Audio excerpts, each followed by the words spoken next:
you everyone for watching those video interviews. And I hope if you haven't already, you will pick up a copy of The Color of Law, read it, make it your manual like I have. And even if you say, hey, Dr. Lee, I'm not in real estate. I'm not a real estate professional. I don't need to necessarily grab it. Here's the thing.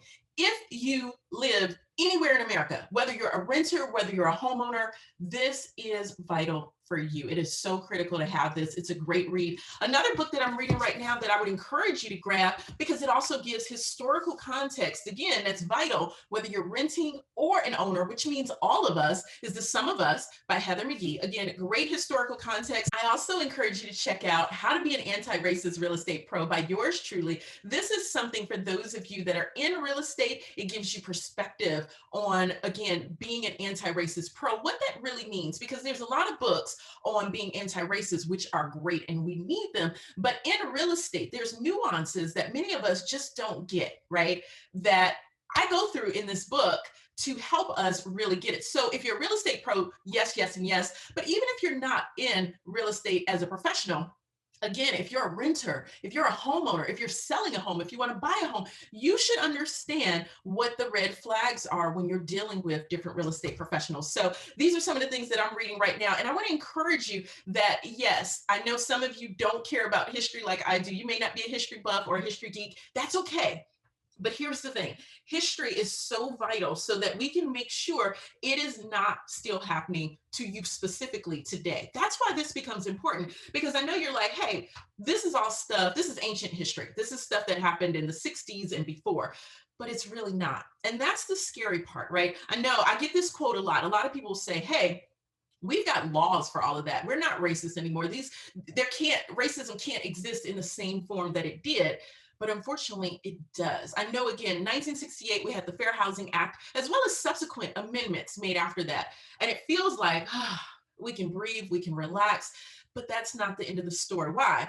For those of you that have ever seen an episode of Dateline, I know that you know that just because a law exists, that doesn't mean that you won't have people break it. It also doesn't mean when someone breaks it, they're going to get caught or penalized, right? You watch Dateline and there are some horrific things that happen to people.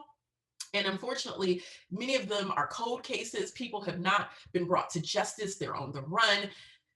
And it goes on for years, decades, a lifetime. So laws don't, again, stop things from happening. They don't even guarantee that when someone is quote unquote caught, that they're going to be found culpable, that they're going to have to pay a penalty, right, of any sort. So the point is that although we have laws that in best case scenario can help us, we still need to understand the context that led to these laws. Why? Because in 2021, we still have, unfortunately, infringement upon these laws. We have things that are happening to people that are trying to buy or sell or lease real estate, and it's not fair, it's not right, and frankly, it breaks the law. And you may have heard about how in 2021, there have been several instances that have made the national news showing how when people of color, whether in these instances, in these national articles, they were Black or Latino, that was the two that were shown, they could get an appraisal. It'd be lowballed, right? It'd be a value that was frankly depressed for the community and the comparable sales. They'd have a friend who was white pretend to be the homeowner, or maybe they cover some of their images and put up white family images. And in a second appraisal, poof, bam, boom, like magic, their appraisals go up. There was one instance this year in 2021 where the appraisal went up by almost $500,000.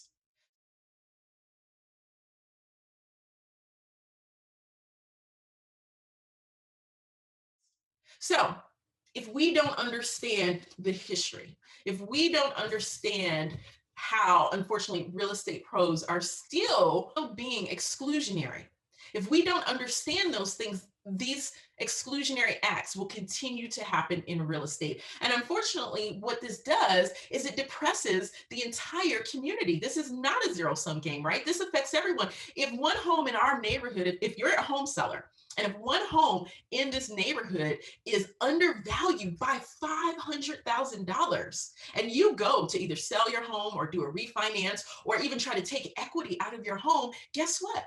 it's going to be depressed by $500,000 or whatever the discriminatory practice was. So this is something that affects each and every last one of us. It is so vital that we understand the warning signs, we understand what it looks like so that we can actively and proactively make sure that housing is fair for all. Again, thank you for being a part of this summit, for watching this video series, and I can't wait for the improvements and the changes we'll make as a community from here on out. I'll see you soon.